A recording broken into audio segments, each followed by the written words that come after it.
Alright, Master of Ceremonies. I hope your lordship is pleased and not yet tired. If you wish to revive yourself a little, I would suggest proceeding to the courtyard, if I may be so bold. Many guests have chosen to move into the fresh air, and will be eager to offer you their congratulations. I already was out there, unless new ones have showed up, but I assume they would tell me. What do you think of the reception? It is magnificent. I dare say it will live on as the premier high society event of the sector for many years. I mean, you would say that, Master of Ceremonies. I am weary and wish to retire to my chambers, or I will return to the guests. I'm assuming return to the guests just cuts out of this, and we continue with being able to talk to people. So we end the ceremony by saying I want to retire to my chambers, I suppose? I'm weary and wish to retire to my chambers. Please allow me to escort you, your lordship. I don't fully trust you since you have no name. But I guess I have no choice, so you will escort me to my chambers. Your chambers are ready, your lordship. Ah. Hello, friend. Guards! Intruder! Quiet. Time to sleep. We need to talk in private. Did you just kill my Master of Ceremonies? We have matters to discuss, von Valancius. The same man you saw amongst your guests is waiting for you in your chambers with the look of someone who is supposed to be there. He casts a cold, assessing gaze over you from top to bottom. No one save Theodore has ever allowed themselves the liberty of looking at you in such a way. The woman behind Calcazar, clad in black armor, glares at you, her face set in predatory readiness for immediate violence, the hallmark of a professional bodyguard. Remind me who you are. My servant live. Heinrich, I thought we were friends, but friends don't break into each other's chambers in the middle of the night with weapons, do they? The Inquisition wishes to have a talk with me. I'm glad to be of its service. I like that statement. You think you can just barge into my chambers? You are quite mad, Inquisitor. Or are you quite mad, Inquisitor? Or aim your weapon at the intruder. If something looks like an assassination and smells like an assassination, perhaps I ought to start treating it like one. No, no, no. If his goal was to assassinate us, he would have done the same thing to us that he just did to our servant. Will my servant live? Probably. Unless he suffered from hidden ailments, he will soon come to without any major damage to his health. Either way, oblivion is a far safer option for him than the dangerous privilege of being a witness to this conversation. He shrugs. Just the probably. Doesn't matter. Just a random servant. Woman at Calcazar's back gives you a bloodthirsty smirk. Yeah. If the Inquisition wishes to have a talk with me, I am glad to be at their service. A commendable openness to cooperation. It will be taken into account. The Inquisitor's sharp gaze is fixed on a point directly between your eyes. Master Van Kellox has spent enough time with you. He will vouch for your words. I think the only major things they can have against me, probably, is that we have Adira and Irliet in our retinue. Adira being an unsanctioned psyker and Irliet being xenos. And given that they're Ordo Xenos, that's got to be a pretty big mark against us. But hopefully not too bad of a mark. What stands out from your recent accomplishments is the suppression of a rebellion on Janus, the battle against the archenemy's minions on Kiava Gamma, and, of course, the unusual interest the Drakari have shown in you. Then that is what we will discuss. After saying these words, he shoots you a searching look from under his brow, like a regicide player who just made the first move and is now watching for his opponent's reaction. This feels an awful lot like an interrogation. What do you wish to know about the events on Janus? What questions could you have for me about Kiava Gamma? Drakari have shown an interest in me. Are you referring to my ruined capital? There's no point in pointing out that it feels like an interrogation. He's the Inquisition, we are being interrogated. It's fine. Pointing that out, I feel, would be a mark against us. What do you wish to know about the events on Janus? Oh, I know it already. Even though you were quite effective at removing all evidence that could point to the blunder made by House von Valancius, it is saddening to realize that the rogue trader's connivance allowed a heretic who had been fostering a cult for years to come to power. Bistenza's misdeeds are a stain upon my dynasty's honors. I admit it. Theodora was the one who appointed Bistenza. What does it have to do with me? Is he here for an accounting on our dynasty and not specifically on me? That's interesting. But now Janus is pure once more. You can see for yourself. There will be a palace and everything you desire waiting for you on the planet. Every tool has a shelf life. Bistenza has reached the end of hers, and so I replaced her.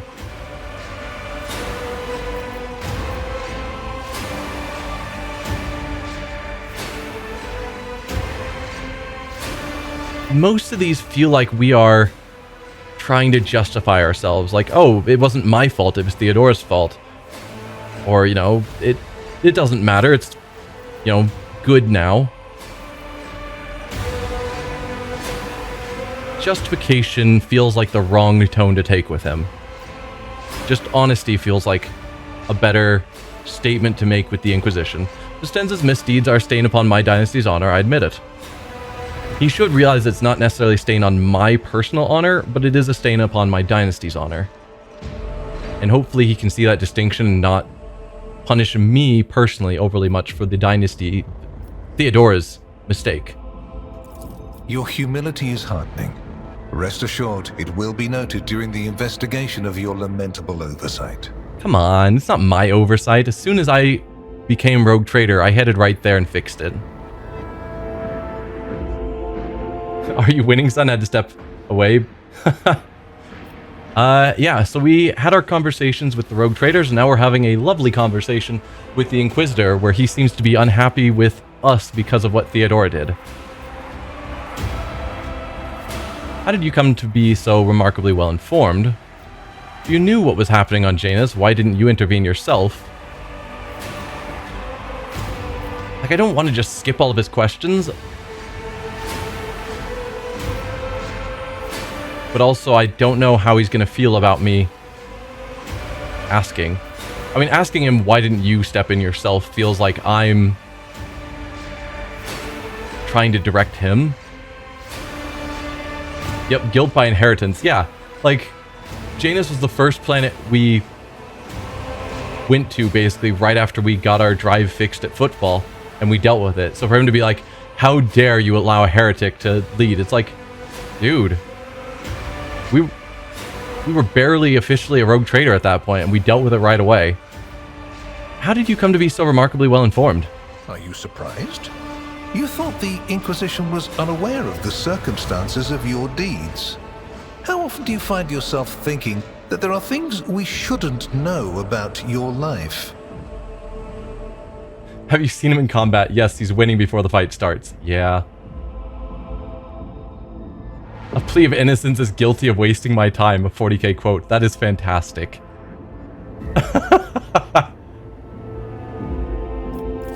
It is my job to know everything, and I do it very well. Keep Alright. that in mind. I'm gonna say this one, kind of just to see how he handles it. If you knew what was happening on Janus, basically if you knew what was happening on Janus before I did, because I wasn't a rogue trader yet, why didn't you intervene yourself? Or send, maybe not personally, but send an agent to work on it.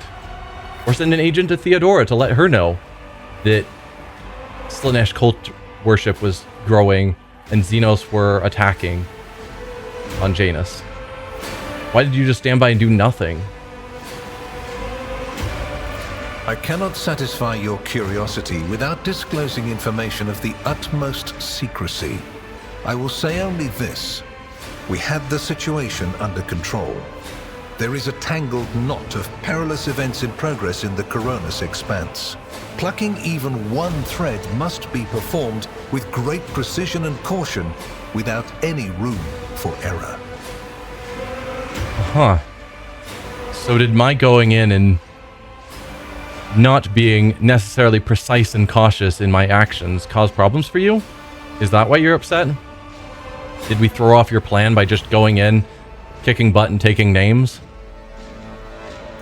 Because you do not want to know the price of such an error, or what forms it might take.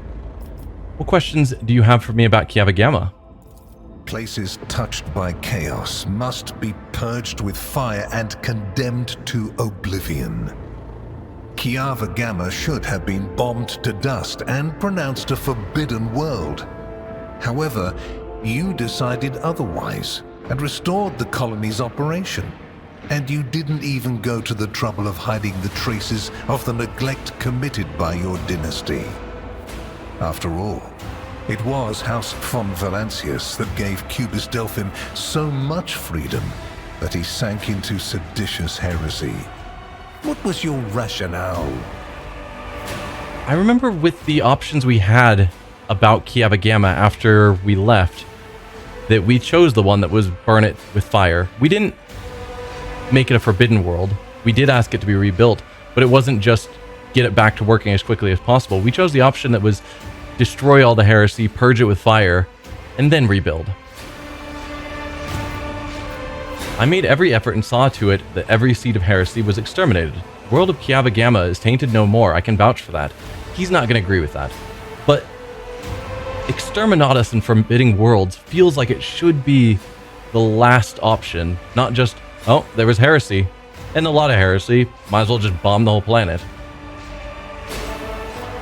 Like, if it needs to go that far, I'm willing to go that far, as we saw on Rykad Minoris.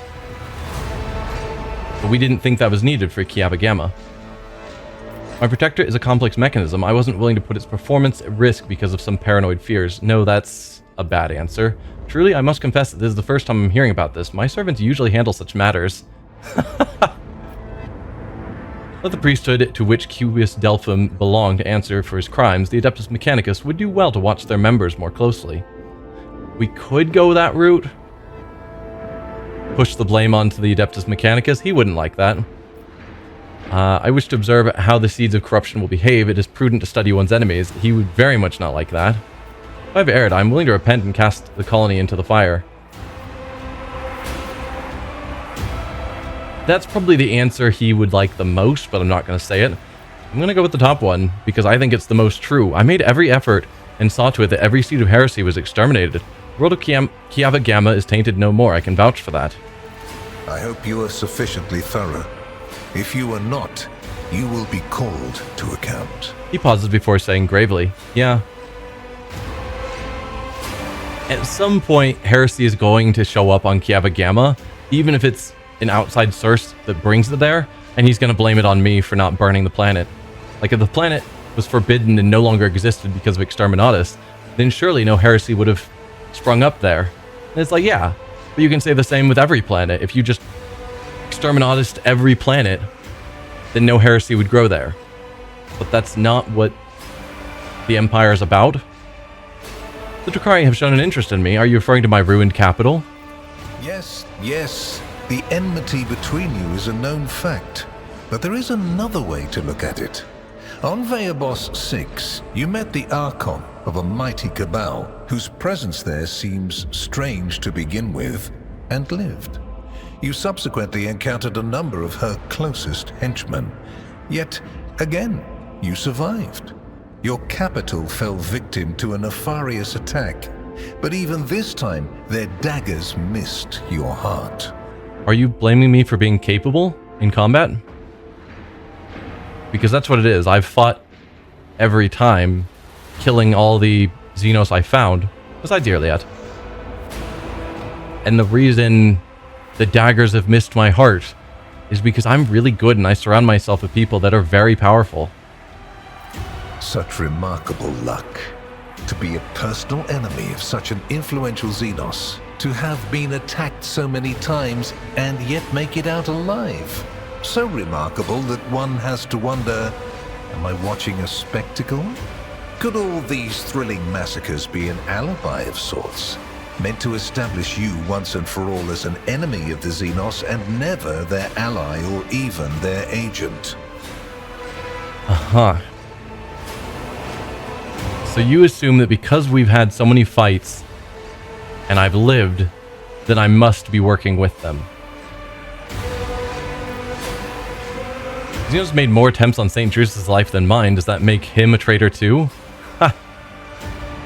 And we've already succeeded on this one, so we can use it. I'm waging a war on the Xenos, a war to the death. My words are being plundered and desolated. Worlds are being plundered and desolated. If that brands me an apostate, then I invite you to be my judge. What can I say? I'm lucky. That's the reason I'm alive. I admit no guilt, but I agree that it does seem suspicious. No, we're going to use this one since we already succeeded on the check. Xenos made more attempts on St. Drusus' life than mine. Does that make him a traitor too?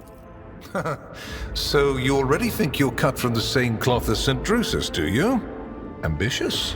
I'll make note of it. Not necessarily cut from the same cloth as St. Drusus, but I am doing my best to be fairly dogmatic. Fairly righteous and God-fearing.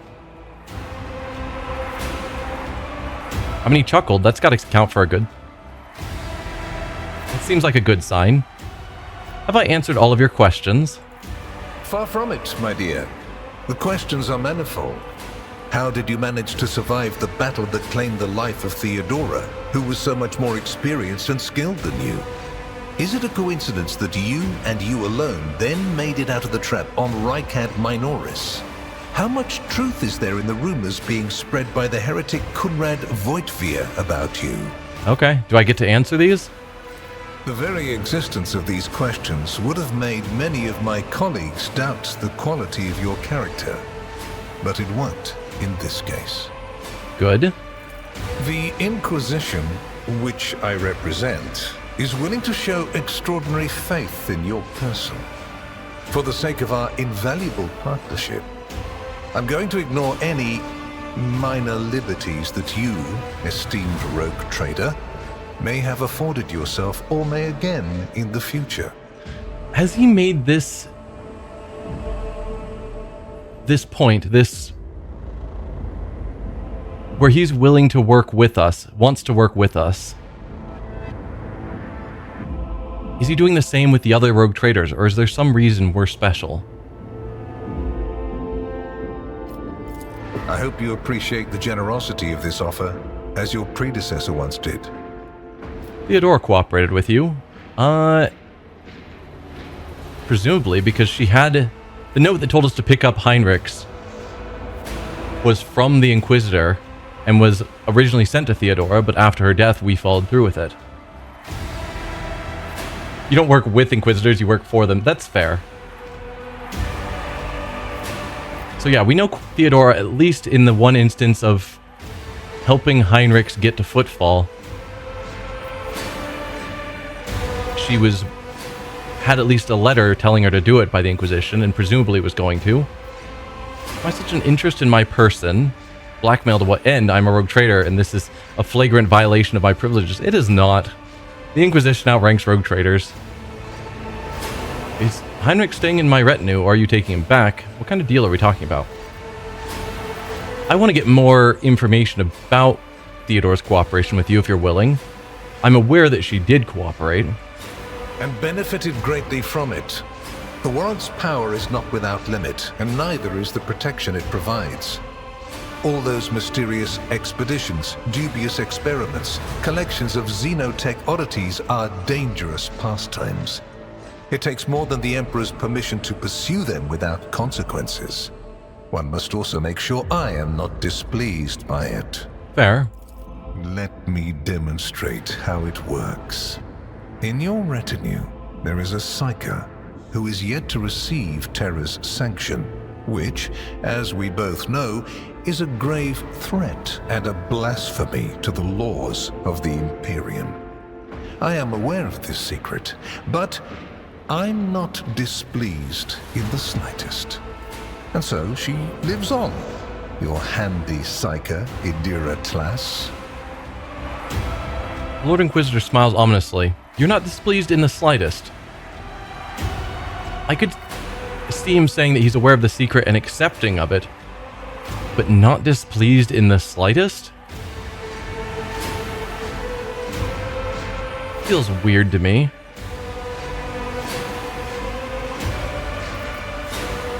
I know that Theodore was concerned about the fate of the dynasty and certain restricting obligations. Was it perhaps due to your partnership with her? Why is it okay, these are the ones we've already read. Yeah. I cannot deny the possibility that Lady Theodora may have lamented losing some of the freedom she enjoyed prior to my arrival in the Expanse. Nor will I deny that our partnership began with me exerting a certain amount of influence. Okay. However, you are not Lady Theodora. Let us put the difficulties that encumbered our relationship to rest along with her. I do not recommend troubling yourself with affairs of the past, for they have no bearing on your present position. Theodora chose to forget about this particular matter. Follow her example, and your fate will be the better for it. Alcazar gives you a sharp look.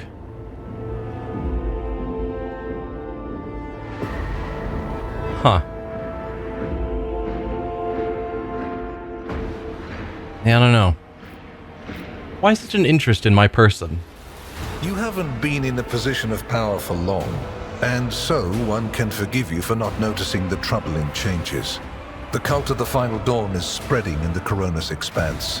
Not the first or the last heresy that has afflicted this sector, but one that is surprisingly resilient. Mysterious convoys are sliding by, bound for systems in the heathen stars. Just your humdrum pirate trade, wouldn't you say? Then why are the pirates themselves clueless? The xenos, who have caused trouble in the sector before, have expanded their activities in the last few decades, and there is a logic and method to their previously chaotic raids.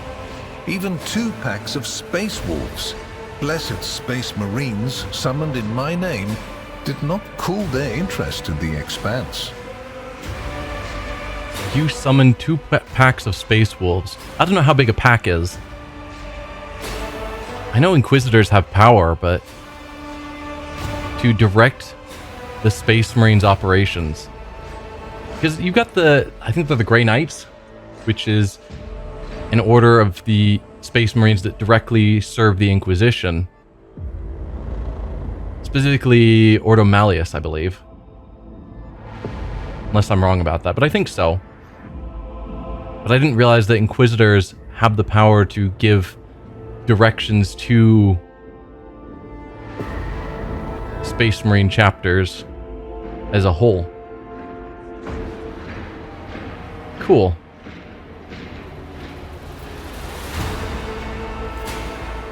Alright. A mighty explorator fleet, which has studied the Expanse for hundreds of years, has suddenly stopped responding to communication and sunk into a dispute over a tech heresy that was considered dead a couple of centuries ago. House Chorda has clamped down on insurgents, yet its acts of brutality breed troublemakers just as quickly as they're executed. And this bloody carousel has consumed the attention of the esteemed incendiar.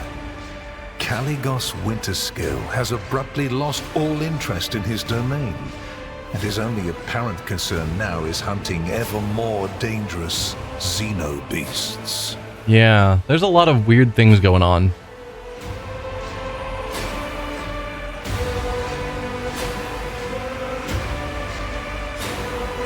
So we have found that a few stations of tech priests refuse communication. So that seems like that's a new thing, that they used to be open, but now they're so focused on a dispute over tech heresy, which is that the...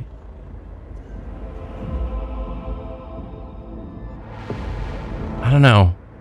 I wonder if that's tied to Pascal's quest, where you've got the 2 different viewpoints that of the tech priest versus his mentor. And kind of the normal tech priest doctrine was the accepted one, and his mentor was driven off. But now that's coming back around, it seems. And so that's what we're dealing with, is they've gotten so focused on that. Maybe? I don't remember if that's specifically in any way related to tech heresy.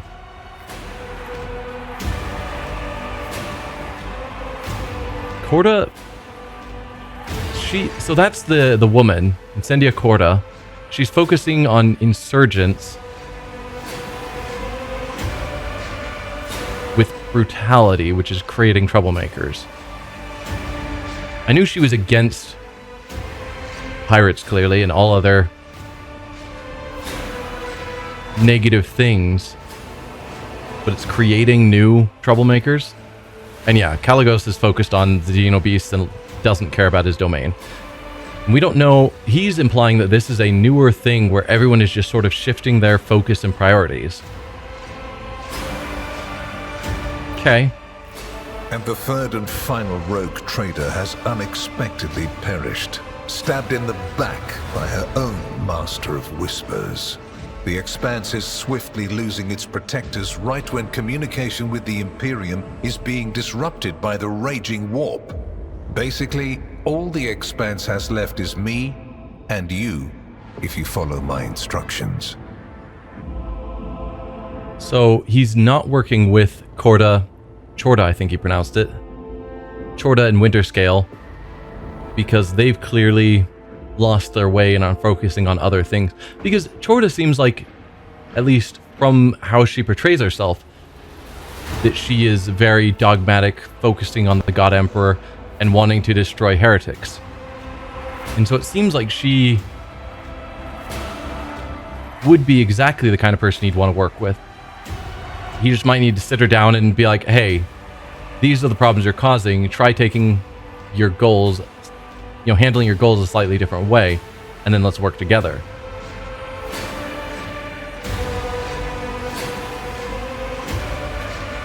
Always read it like Chorda is pronounced. Feel free to continue mispronouncing it. Yeah, it looks like it should be Chorda, but I think he pronounced it Chorda, which feels weird to me, but I don't know.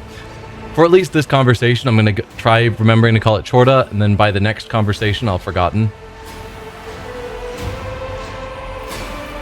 Is Heinrich staying in my retinue, or are you taking him back? Which would you prefer? And you, Heinrichs, do you wish to continue working at the Honorable Rogue Trader's side? Heinrichs, not Heinrichs. Okay. I will comply with any order, Lord Inquisitor. If you command me to remain in the company of the scion of the von Valancius dynasty, I won't be distressed. You played during the alpha and beta testing?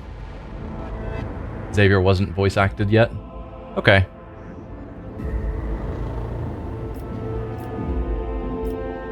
What's your opinion, Heinrichs?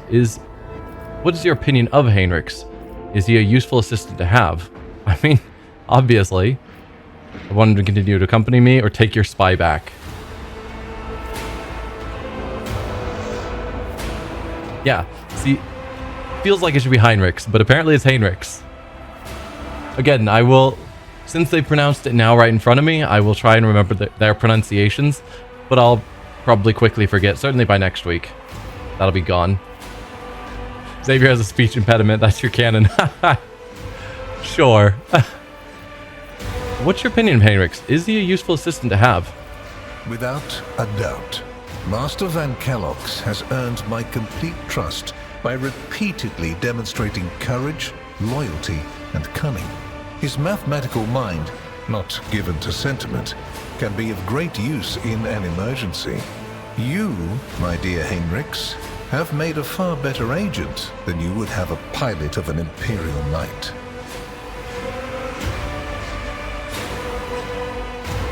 He was planning on being a pilot for the Imperial Knight? Huh. Well, I want Heinrichs to continue to accompany me. Then Master Van Kellogg's will remain in place. It puts me at ease to know that there is someone to watch over you. Kalkazar's last remark sounds ambiguous. Not really. It seems pretty well stated. He wants someone to keep watch over my actions. I consider it an honor to accompany you. Heinrichs offers you an official bow. Yeah, I'm still not going to state that line. That one's just dumb. What kind of deal are we talking about? I make no deals, and Emperor forbid that I give you orders. That would mean infringing on your privileges. I'm merely offering well-meaning recommendations and expecting that when the Expanse finds itself in danger, you will break away from your own affairs to heed them. That is a far more friendly statement than I would have expected. That he's not making deals, he's not giving orders, he's just giving suggestions. Recommendations. Because I'm pretty sure he has the freedom to give me orders. And he could make deals. That's probably his own personal code that he's not making me a deal. I seem to remember that your exalted aristocrats presented you with many gifts. It would be rude of me not to follow suit. Also, thinking back, it's odd that he pointed out Adira in my retinue, being an unsanctioned psyker, as proof of what he knows and is accepting of. He hasn't, to my memory, said anything at all about Irliet. And you would think that would be a much bigger problem for him. Please accept this gift as a sign of my favor. In an hour of need, give it to any faithful servant of the Emperor, and the Inquisition will come to your aid. Oh. Kakazar removes a signet ring from his finger and hands it to you. You notice an intricate personal coat of arms on it. Yeah, so the Imperium has various ways of like scanning to prove identification, and rogue traders have, I think, a rosette or some sort of insignia that proves and can be checked to verify that they are Inquisitors. So he's giving us something that proves that we are working for the Inquisition, so that in a time of need, we can call on them. I'm curious about where the game is going, because obviously we can't use this all the time. I'm wondering where the game is going to have this option pop up. Inquisitorial seal, yeah.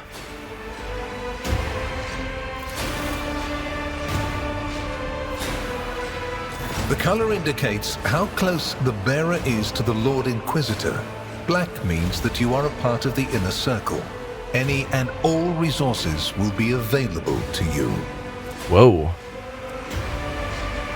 Symbol on the signet is black as the void. So he is essentially naming us a member of his inner circle. Like one of his main retinue in his Inquisition. That is a powerful position to be in. Wearer gains plus 40 persuasion and the Inquisitor's tenant ability. This ability can only be used once per combat. We can use this once per combat? Signet of the Inquisition provides beneficial powers. Gain plus 50 momentum. Just instantly. Removes all common negative effects from the wearer and their allies. Does that include burning? Because that's problematic. It probably does. Grants wearer's persuasion divided by 7 temporary wounds. Wearer's persuasion divided by 10% armor. And wearer's persuasion divided by 40 deflection to the wearer and their allies until the end of combat. So we want to give this to someone with high persuasion.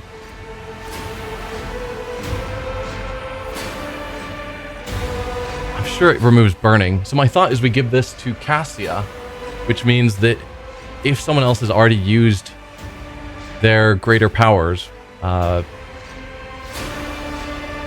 lowering the momentum, if there's not enough momentum when it gets back to her turn, she can just use this ability, give the momentum, and give us tons of boosts, which sounds really useful. Or, no, at the start of the turn, because she goes first, she could gain 50 momentum, which might push us into the point of being able to use her ability first turn.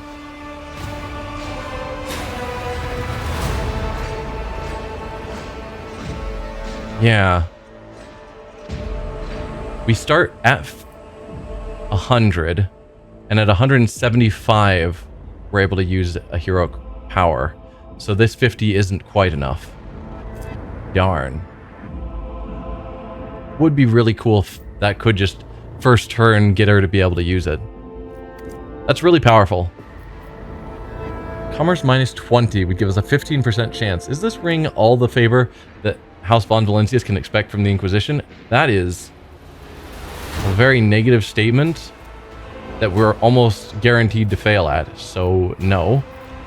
Bow your head respectfully. On behalf of my house, I, Ignatius von Valentius, hereby promise and guarantee to offer the Inquisition any assistance it may require. The Emperor protects.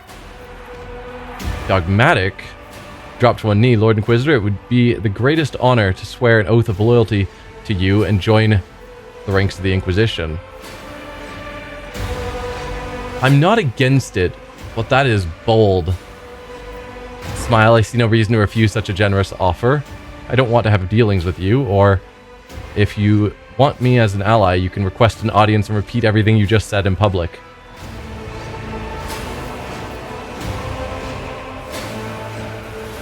Do I want to swear an oath of loyalty to the Inquisitor?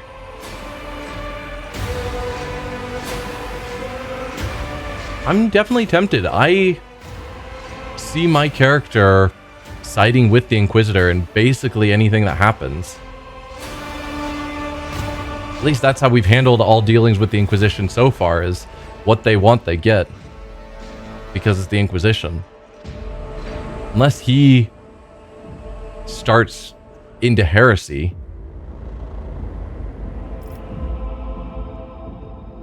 In which case then I'd probably break my oath. But I think I'm okay with this. Lord Inquisitor, it would be the greatest honor to swear an oath of loyalty to you and join the ranks of the Inquisition. Not doing so risks a quick case of death. Yeah. I mean, he's definitely giving us a deferential treatment where we are free to do what we want. So he would be fine if we just generally aided him. When he gives us suggestions, we usually do them. We don't need to swear an oath of loyalty to make him happy. To prevent him killing us. Yeah. We're gonna swear an oath of loyalty to him and join the ranks of the Inquisition. Your zeal is impressive. However, I cannot accept such an oath from you. At least, not now. You will be more useful to the Inquisition in your current position than as a member of my coterie. Nevertheless... Lord Inquisitor raises one brow, considering your declaration. Yeah, so we can't actually join him as a member of his coterie, because we need to still be a rogue trader. Yay, we're not dead. We haven't even had any fights yet. This is a gift. A sign that your fervor has not gone unnoticed. Should it remain undiminished, one day this blade will be melted down to make your inquisitorial rosette. Such is the tradition of our conclave. Wow. The Inquisitor draws a broad blade from his belt. It is engraved with scripture along its length. He proffers the gilded grip to you. Inquisitorial rosette, isn't that only for proper Inquisitors? Not just their coterie. So, like, as an interrogator, Van Calix wouldn't have an Inquisitorial rosette. Basically, he's saying we are on the path to becoming an Inquisitor ourselves, not just a member of his staff. But he's... yeah. That is a very bold statement of trust. That he sees us as potential future Inquisitors. Interrogator's dagger. On a successful hit with this weapon, the target must pass willpower resistance test with a -13 penalty or immediately be moved 4 cells away, provoking attacks of opportunity. Well, that's cool.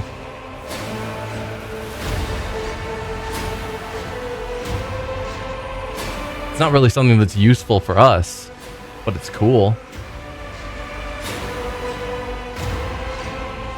Dodge reduction 50. See, I could imagine putting that on Abelard, though it feels weird to take this weapon. He's like, this is your weapon of your position, and just give it to one of my underlings. But have Abelard hit someone with the dagger while he and Heinrichs are both grouped up on someone, forcing that person to run away, and them getting attacks of opportunity. on it, the whatever enemy. Interesting. Super cool. I approve. As if in confirmation of the Lord Inquisitor's words, Heinrich brings his hand to his own rosette. Okay. So not that you become an Inquisitor. Unless Heinrich's... He's the Lord Inquisitor. Is Heinrich considered an Inquisitor as well? He's an interrogator. I didn't know if that meant he is of Inquisitor rank. Light weapon, not what Abelard shines with. Yeah, we don't really have anyone who's going to benefit from a dagger, unfortunately. So, some agents have a seal or token identifying them as a representative of the Inquisition, but not actually an actual rosette. Heinrich is a proto-Inquisitor, but he has a rosette himself. So, either you can have a rosette without being an Inquisitor, or Heinrich is an Inquisitor. And in which case, potentially he's not saying that I'm potentially going to be an Inquisitor, but in a similar rank to where Heinrich is now. Assuming he's not actually an Inquisitor, and just a high-ranking member of the Inquisition, trusted in the Inquisition, but not an Inquisitor themselves. Yes, he's on the fast track. Okay. So Heinrich has earned a similar fast track. I just don't see how we could ever be an Inquisitor, because we are a rogue trader, and I believe that's for life. I mean, I guess arguably we could. There's no reason we can't pass on the warrant of trade to an heir and then spend the rest of our life as Inquisition, I suppose. If we found someone we trusted to lead the Von Valancius dynasty, well, I suppose. Here is where we part. My shuttle is waiting. It is time for me to return to my watch, for you to sleep, and for your servant to wake up. Until next we meet. He glances at the Master of Ceremonies, who is beginning to stir. Junior Inquisitor rather than Proto-Inquisitor? Yeah, so he is technically an Inquisitor, but he's a new low-ranking Inquisitor, just starting out. When interrogators achieve Inquisitorial rank, they get their own rosette. Okay. Makes sense. Well, you will obviously want to discuss what just happened. But not now, I presume. Right now, it will be better for you to rest and think on the Lord Inquisitor's words in private. I bid you good night, rogue trader. For the first time during the entire exchange, emotion creeps into Heinrich's face. Heinrich's? I've already forgotten how they pronounced it. He looks like someone who is expecting an unpleasant conversation. I don't see a need for an unpleasant conversation. That all went down basically how I expected. And I'm not surprised that he made his way unannounced into my chambers to have a secret dialogue with us. None of this is unexpected or negative.